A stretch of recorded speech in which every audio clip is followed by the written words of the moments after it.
Hello and welcome my dear student. तो आज हम एम्प्लॉयबिलिटी स्किल के अंतर्गत प्रोडक्टिविटी यानी उत्पादकता चैप्टर का नेक्स्ट पार्ट लेके आए हैं। बेसिकली है फर्स्ट ईयर वालों के लिए है। इससे पहले हमने 2 पार्ट और बता दिए हैं, ये नेक्स्ट पार्ट है। तो इस पर हम लोग एनालिसिस करेंगे प्रोडक्टिविटी या उत्पादकता चैप्टर पर। यह आपके एम्प्लॉयबिलिटी स्किल के अंतर्गत आता है और यह आईटीआई की सभी ट्रेडों के लिए कंपलसरी है। तो चलते हैं प्रोडक्टिविटी के नेक्स्ट पार्ट पर, यानी उत्पादकता चैप्टर के नेक्स्ट पार्ट पर। बेसिकली यह फर्स्ट ईयर वालों के लिए है। क्वेश्चन कह रहा है, अपने ग्राहक की पहचान की जांच करने के लिए किसी कारोबारी द्वारा प्रयोग की जाने वाली प्रक्रिया को क्या कहते हैं। जैसे आप देखते हो, कोई भी कंपनी अपने एम्प्लॉय को एक विशेष कार्ड प्रोवाइड करती है ना। तो उससे उसकी पहचान की जाती है कि ये एम्प्लॉय हमारी कंपनी का है, राइट। तो उसको हो सकता है आइडेंटिफिकेशन कार्ड कहते हो, और दूसरी लैंग्वेज में क्या बोलते हैं उसे, केवाईसी, नो योर कस्टमर। अपने कस्टमर की पहचान करना है ना, कस्टमर। तो नो योर कस्टमर, अपने कस्टमर को जानना। तो वो केवाईसी के थ्रू जानते हैं कि ये हमारा कस्टमर है, राइट। तो B is right answer. Next कह रहा है, उत्पादकता से अभिप्राय है। तो उत्पादकता से अभिप्राय क्या है हमारा। उत्पादकता की बात करें तो फॉर्मूला होता है आउटपुट बटे इनपुट।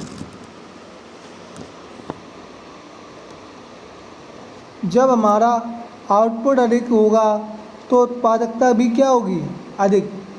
और अगर हमारा आउटपुट कम होगा तो फिर तो लॉस हो जाएगा हमें, राइट। जब हमारा आउटपुट लो होगा तो हमें क्या होगा, लॉस हो जाएगा। तो उत्पादकता से अभिप्राय क्या है, लाभ होना चाहिए, ठीक है। उत्पादन में वृद्धि होनी चाहिए, मानवीय श्रम की कार्यकुशलता। जब आउटपुट अच्छा होगा, राइट, अधिक होगा, तो उत्पादकता अधिक होगी और मानवीय श्रम की कुशलता भी ज़रूरत पड़ेगी हमें, क्योंकि हमारा प्रोडक्ट ज़्यादा चलेगा और उस टाइम हमें जो भी मानवीय श्रम है वो अधिक लगाना पड़ेगा, राइट। यानी उपरोक्त सभी, यानी डी इज राइट। नेक्स्ट, सकल घरेलू उत्पाद, यानी इसको बोलते हैं जीडीपी इंग्लिश में। इनका फॉर्मूला क्या कहता है कि जीडीपी यानी किसके इक्वल होती है, उपभोग प्लस सकल निवेश प्लस सरकारी खर्चे प्लस निर्यात आयात। उपभोग मतलब जो कस्टमर लग रहे हैं, जो कंज्यूमर है ना। सकल निवेश जो निवेश किया जा रहा है, सरकारी खर्चे उस पर जोड़े जाएंगे, ठीक है। आयात निर्यात भी रहेगा। जो जीडीपी होता है बेसिकली एक देश के अंदर लगाया जाने वाला एक आय है ना। जीडीपी क्या है, अपने देश के अंदर लगाई जाने वाली एक आय। तो इसका फॉर्मूला क्या है, ये उपभोग प्लस सकल निवेश प्लस सरकारी खर्चे प्लस निर्यात आयात, इन सबको मिला के जीडीपी निकाली जाती है। नेक्स्ट, सकल घरेलू उत्पाद से क्या आशय है, मतलब जीडीपी क्या है। तो हमने बताया अपने देश के अंदर लगाने वाली क्या एक आय है। अपने देश के अंदर जो लगाई जा रही है वो क्या है, एक आय, जीडीपी है, राइट। उत्पादकता यानी प्रोडक्टिविटी क्या होता है, आउटपुट बटे इनपुट, यानी ए इज राइट। आउटपुट बटे इनपुट, ये क्या कहलाती है हमारी प्रोडक्टिविटी। जब हमारा आउटपुट अधिक होगा तो प्रोडक्टिविटी क्या होगी, अधिक। और जैसे कि हम समझें इनपुट क्या रहेगा उस टाइम, कम। जैसे हमने कोई मान लो 50 रुपये का स्टार्टअप किया, हमने 50 रुपये की चीज़ को 100 में बेचा, तो समझना इसकी कॉस्ट, इसको 50 रुपये लागत लगी इसकी बनाने में, राइट, और हमने बेचा कितने का उसे, 100 रुपये का, तो हमें प्रॉफिट क्या होगा, 50 का। तो हमारा आउटपुट क्या हुआ, प्रॉफिट हुआ, राइट। जो जब प्रॉफिट होता है तो प्रोडक्टिविटी भी क्या होती है, उच्च, है ना, उसकी डिमांड बढ़ती है। नेक्स्ट, उत्पादकता यानी प्रोडक्टिविटी को प्रभावित करने वाले कारक, तो दक्षता, एफिशिएंसी भी इफेक्ट डाल सकती है, पर्यावरण, प्रोत्साहन, तीनों यानी उपरोक्त सभी। नेक्स्ट, निम्न उत्पादकता के कारण निम्न में से हो सकता है, अगर कम उत्पादक हो रहा है तो काम की सुरक्षा, है ना, राजनीतिक स्थिरता, प्रति व्यक्ति जीडीपी में कमी, यानी जब उत्पादन कम हो रहा है तो जीडीपी में कमी आ रही है, सीधी सी बात, ठीक है। नेक्स्ट, ऑटोमेशन से क्या लाभ है, आजकल देख रहे होगे आप ऑटोमेशन आ रहे हैं। ऑटोमेशन से मतलब क्या है, कोई भी वर्क है वो तेज़ी से होगा, उसमें पूरा उसका प्रोसेस रहेगा, जहां हम वर्कर लगाते हैं वहाँ वो मशीन काम करेंगी, राइट, जैसे रोबोट हो गए, है ना।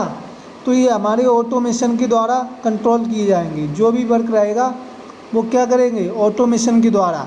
तो वहाँ हमारे जो वर्कर हैं उनकी कमी खलती जाएगी इंडस्ट्रियों में, जब ऑटोमेशन आ जाएंगे।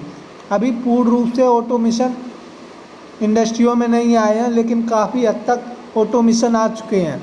तो उससे क्या हो रहा है, इंडस्ट्रियों में वर्कर की डिमांड कम होती जा रही है, तो ऑपरेशन के समय में कमी, तो ये ठीक है।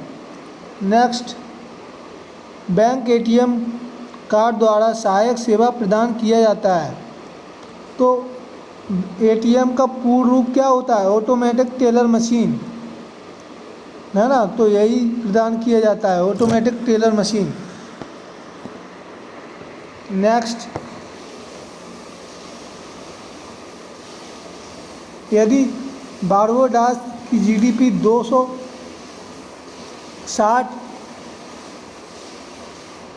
यदि बारबाडोस की जीडीपी $260 मिलियन है और आबादी दे रहा है इतनी है, तो प्रति व्यक्ति आय ज्ञात कीजिए, राइट।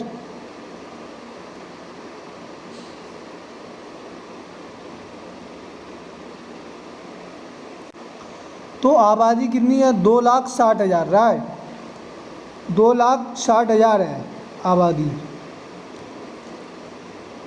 अब ये 2,60,000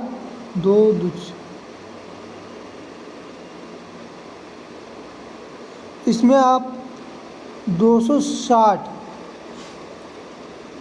का भाग करोगे तो एक जीरो से एक जीरो, राइट, और 26 से 26, तो 1 2 3, तो ये आ जाएगा आपका 1,000, ठीक है। तो प्रति व्यक्ति आय क्या होगी आपकी, 1,000। आप क्या करोगे, जो टोटल आबादी होगी उसमें जीडीपी का भाग देना है, $260 मिलियन वाली, राइट, तो आपकी प्रति व्यक्ति आय आ जाएगी। औद्योगिक संस्थानों में यदि इनपुट घटता है तो आउटपुट समान रहता है, इस स्थिति में उत्पादकता पर क्या असर पड़ेगा। जब इनपुट घटता है आउटपुट समान रहता है, तो ऐसी स्थिति में उत्पादकता पर क्या असर पड़ेगा, तो इससे क्या होगी, उत्पादकता हमारी, जैसे उत्पादकता समझना इस फॉर्मूले से, आउटपुट अपॉन इनपुट, जब इनपुट घट रहा है तो उत्पादकता क्या होगी हमारी, बढ़ेगी, और आउटपुट भी क्या होगा, बढ़ेगा, क्योंकि ये इन्वर्सली प्रोपोर्शनल है। तो आपका क्या होगा इसमें, सी इज़ राइट आंसर। नेक्स्ट,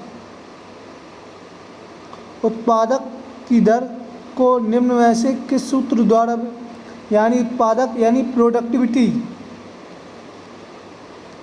अभी बताया, आउटपुट अपॉन इनपुट, राइट। जब इनपुट कम होगा तो उत्पादन अधिक होगा, राइट, और प्रॉफिट भी होगा, यानी आउटपुट अच्छा मिलेगा हमें। 50 की चीज़ है, हम उसको 100 में बेच रहे हैं तो हमें 50 रुपये प्रॉफिट हो रहा है आउटपुट के तौर पर, राइट, और उसकी प्रोडक्टिविटी अच्छी होगी, है ना, तो सप्लाई ज़्यादा होगी, तो आउटपुट और इनपुट, ये इज़ राइट आंसर। कह रहा है जीडीपी का अर्थ है ग्रॉस डोमेस्टिक प्रोडक्ट।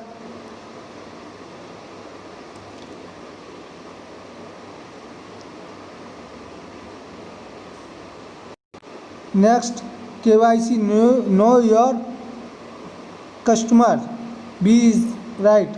किसी देश की सीमा के भीतर वस्तु की सेवा उत्पादकों ये मुद्रा मान दर्शाना, यानी देश की सीमा के अंदर जो लगता है उसे हम क्या बोलते हैं, जीडीपी। देश की सीमा के अंदर जो आय लगती है उसे क्या बोलते हैं, जीडीपी। तो आई होप आपको वीडियो समझ में आया हो, तो वीडियो को लाइक, सब्सक्राइब और शेयर कर देना। धन्यवाद।